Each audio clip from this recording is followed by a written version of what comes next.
एक नारियल मिट्टी में दबा देना, शत्रु की उल्टी गिनती शुरू हो जाएगी। जय श्री राम, जय हनुमान, जय हो। बागेश्वर धाम की जो लोग अपने जीवन में शत्रुओं से बहुत ज्यादा परेशान रहते हैं, ऐसा समझ लीजिए कि शत्रु नए नए दांव पेच आपके साथ खेलते हैं। अगर ऐसा आपके जीवन में हो रहा है कि आपका जीवन पहले तो बहुत अच्छा था, पहले आपके पास सब कुछ था और धीरे धीरे करके सब कुछ आपके हाथ से निकल रहा है, या फिर आपके घर में लड़ाई झगड़ा क्लेश बहुत बढ़ गया है, घर में धन की समस्याएं बढ़ती जा रही हैं, कर्जे की समस्याएं बढ़ती जा रही हैं, या फिर आपके घर में दुर्घटनाएं बहुत हो रही हैं, कभी किसी की चोट लगना, कभी किसी को बड़ी बीमारी लगना, घर में अगर संकट आ रहे हैं, घर में अगर किसी ने कुछ किया कराया करा दिया है, तो एक नारियल मिट्टी में दबाकर आपको बहुत ही छोटा सा उपाय करना है और जीवन की बड़ी बड़ी समस्या का हल इस उपाय से आपको मिल जाएगा। ऐसा समझ लीजिए कि शत्रु चाहे कितने भी ताकतवर क्यों ना हो, कितना भी कुछ कर ले, कि आपके जीवन में उनको कुछ बेकार करना है, आपके जीवन को नष्ट करना है, आपके व्यापार को खराब करना है, आपके घर के सदस्यों को नुकसान पहुंचाना है। ऐसा समझ लीजिए कि उनकी सोच केवल वह सोचते रह जाएंगे कि आपको ऐसा करना है, वैसा करना है। कुछ भी अगर किया कराया है तुरंत कट जाएगा, तुरंत उपाय काम करेगा। अगर यह उपाय आपने सही तरीके से कर लिया। देखिए, सबसे पहले आपको बता दें कि जब भी आप उपाय देखते हैं, पहले आप उपाय को पूरी तरह से समझे कि उपाय करना कैसे है, और सही तरीके से अगर आप उपाय समझकर करते हैं, उपाय 101 पर काम करता है। और मन में यह आपको नहीं रखना है कि पता नहीं यह उपाय काम करेगा या नहीं करेगा, है ना। देखिए, जब भी हम अपने भगवान की आराधना करते हैं, उनकी पूजा अर्चना करते हैं, क्या उसमें हम संशय रखते हैं? पूर्ण निष्ठा के साथ, पूरी सच्ची श्रद्धा के साथ हम प्रार्थना करते हैं, पूजा अर्चना करते हैं, है ना। हमने भगवान को भी कभी नहीं देखा है, लेकिन हम उन्हें महसूस करते हैं। हमें पता है कि वह हमें हमेशा आशीर्वाद दे रहे हैं। उसी तरह से जब भी आप उपाय करते हैं, आपको अपने मन में ऐसा सोचना है कि यह उपाय काम करेगा। देखिए, बहुत बार ऐसा होता है कि आप पहले ही सोच लेते हैं कि पता नहीं उपाय काम करेगा या नहीं है, ना फिर वो उपाय जल्दी से सफल नहीं होते हैं।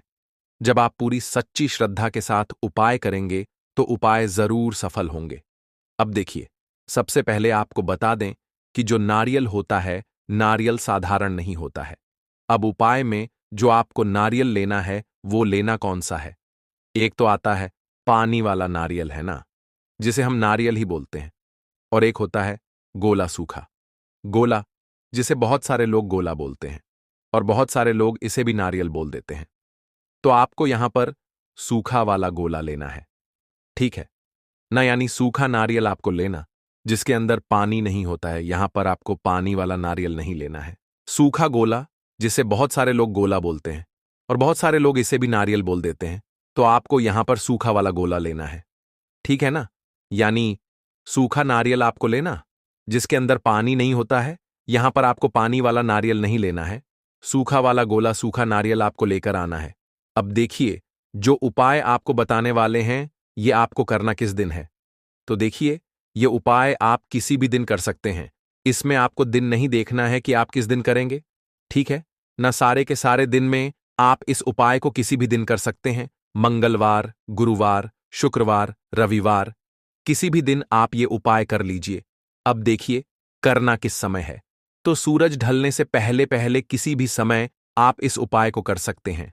सुबह का समय बहुत उत्तम है इस उपाय के लिए। इस उपाय को करने से आपके घर में अगर कोई ग्रह दोष है, क्योंकि घर में कभी कभी वास्तु दोष उत्पन्न हो जाता है, वह भी आपके घर से दूर होगा। अब देखिए, घर में अगर कोई वास्तु दोष हो, कोई ग्रह दोष हो, तो देखिए, पहले तो ऐसे आती नहीं है। दूसरा, अगर घर में आएंगी भी, अगर घर में गृह दोष है, वास्तु दोष है, तो घर में पैसे, धन दौलत, सुख समृद्धि, ये चीजें उनकी बर्बाद बदी होना शुरू हो जाएंगी।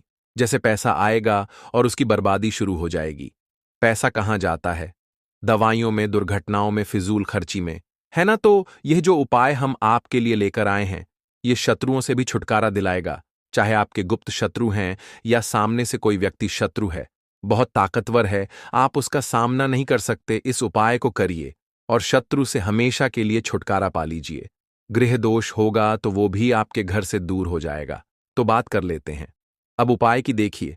सबसे पहले एक सूखा वाला नारियल यानी एक सूखा गोला आपको खरीद कर लाना है। गोला जो लाएंगे आप एकदम से साबुत गोला देखकर आपको लाना है।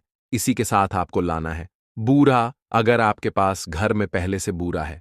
शक्कर, पिसी हुई जो शक्कर होती है, तो वो भी आप इस्तेमाल कर सकते हैं।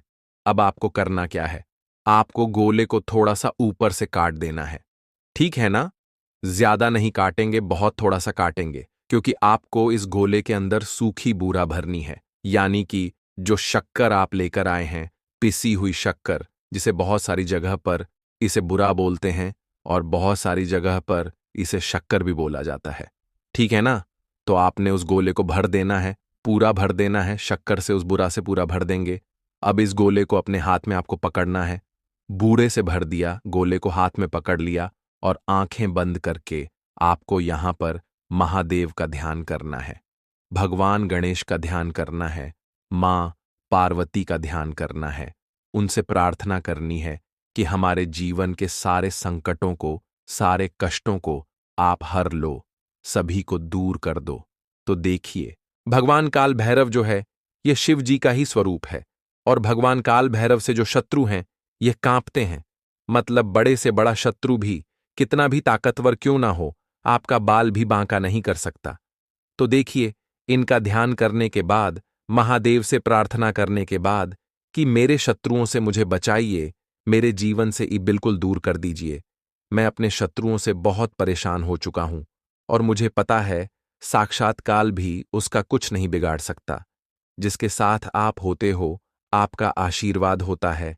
इस तरह से प्रार्थना कर लेना और उस नारियल को, उस सूखे गोले को जिसमें आपने बूरा भरी है, शक्कर भरी है, आपको कच्ची मिट्टी में जाकर दबा देना है। कहाँ दबाए? आपके घर के आसपास। जहां भी आपको कोई पेड़ दिखे, ऐसा पेड़ जिसके नीचे कच्ची मिट्टी हो, वहां पर गड्ढा खोद अपने साथ घर से ही कुछ लेकर जाइए, जिससे कि आप आसानी से वहां गड्ढा खोद सकें।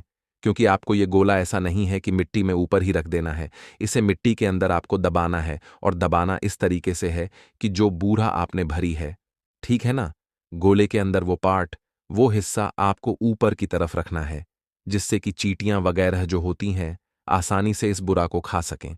तो जब इस सूखे गोले को आप दबाए, तो थोड़ा सा मिट्टी का ऊपर का भाग आप खुला हुआ छोड़ दें। पूरे गोले को नहीं ढकना है, वैसे पूरा गोला ढक देंगे, लेकिन इतना छोटा सा छेद खुला छोड़ दें कि आसानी से चींटियां उसके अंदर जा सके और उस शक्कर को आसानी से उस बुरा को खा सके। जैसे जैसे उस शक्कर को, उस बुरा को चींटियां खाएंगे, ऐसा समझ लीजिए कि शत्रु जीवन से दूर होते चले जाएंगे। ग्रह दोष ठीक हो जाएगा, वास्तु दोष ठीक हो जाएगा, जीवन की सभी समस्याएं दूर हो जाएंगी, सारे कष्ट दूर हो जाएंगे अगर यह उपाय आपने कर लिया। देखिए, जो महादेव हैं, इन्हें पशुपतिनाथ भी कहा जाता है, यानी पशुओं के नाथ। जीव जंतुओं से सबसे ज्यादा प्रेम करने वाले हमारे महादेव ही हैं। और जब आप इनके लिए कुछ करते हैं ना, तो महादेव आकर खड़े हो जाते हैं कि यह मेरा भक्त है, यह पशुओं से प्रेम करता है, इसका बाल भी बांका मैं नहीं होने दूंगा। तो आप समझ सकते हैं कि महादेव की सीधी सधी कृपा उस व्यक्ति को मिल जाती है जो सूखे नारियल के इस उपाय को कर लेता है। विश्वास नहीं है तो उपाय करके देखिए और देखिए मेरे महादेव कैसे आपकी रक्षा करते कि कोई पूजा अर्चना कर ले, उनके उपाय कर ले, तो ऐसा समझ लीजिए उसे फिर कभी किसी से हैं। तो देखिए, अगर सच्ची श्रद्धा से महादेव डरने की या जीवन में परेशान होने की जरूरत नहीं रहती है। जीवन के सारे संकटों को, सारे कष्टों को मेरे महादेव दूर कर देंगे। बस सच्ची श्रद्धा से इस उपाय को कर लेना। कितनी बार करना है? कम से कम 5 बार आपको यह उपाय करना है। ठीक है ना? एक बार में यह उपाय काम नहीं करेगा, 5 बार आपको यह उपाय करना है। 5 सूखे नारियल आपको मिट्टी में दबाने हैं। ये उपाय करिए और करिए, 5 बार फिर देखिए इसका रिजल्ट क्या मिलता है। तो देखिए, आज की वीडियो में जो उपाय आपके लिए लेकर आए हैं, यह बहुत कल्याणकारी उपाय है। शत्रुओं से तो छुटकारा दिलाएगा ही, आपके घर के गृह दोष को, वास्तु दोष को भी दूर करेगा, जिससे कि घर का क्लेश, घर की सभी समस्याएं इस उपाय से दूर हो जाएंगी। जय श्री कृष्ण, हर हर महादेव, जय शिव शंभू। और अगर आप हमारे चैनल पर नए हैं तो लाइक, कमेंट और सब्सक्राइब करें।